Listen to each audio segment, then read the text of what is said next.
star. A star. A Really? star, yeah. Seen some of your work. A star. We got A star. That didn't work, did it?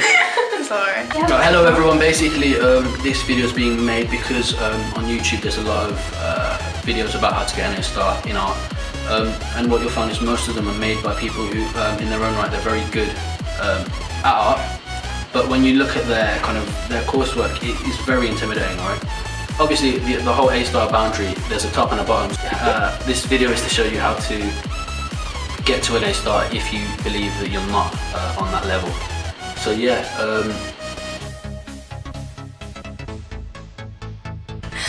to always keep the work that you do even if you don't like it, so you can then refine your ideas to improve, because you'll get marks for showing refinement and improvement. Feel free to explore all the different mediums and don't just stick to painting or drawing, so feel free to go into printing as well. Also, you can come up the 2D thing and go 3D, you know, clay, modelling. You can use like a wire to make things and make sculptures, which is really interesting. And people don't really associate that with art, but it can really be used. You can develop your idea by thinking of lots of different concepts and how they relate to each other, and it will all end up in a streamlined, what's the word? presentation. Nah. Okay. Streamlined sketchbook. I'm not sure which assessment objective it is, but one of them is evaluation, which I think is AO4, and that was something I was really lacking on. I think that's what a lot of people do forget.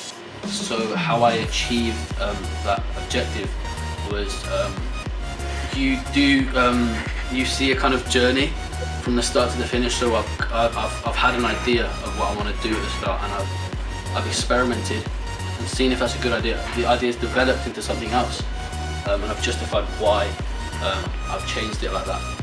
Every decision I've made in my whole coursework, I've justified. You should do lots of work and keep progressing. So display the work that you feel isn't very good in your sketchbook, and then display the better work next to it, and then write annotations underneath of how you think you can do better. Stay very patient with what you're doing, because it's really easy if you're doing a long piece of work to kind of lose interest and start to rush it a bit. So yeah, stay patient.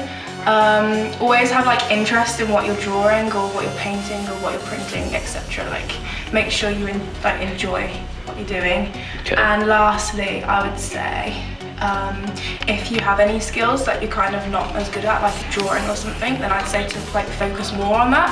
At the end of the 10-hour exam, I had my book open and I was just writing an evaluation. So I think reviewing and evaluating your work really is a big deal. Right, To be okay. getting that A star. Yeah, throw your phone in the sink like I did. I wouldn't recommend using your finger for smudging. Roll up a piece of sugar paper.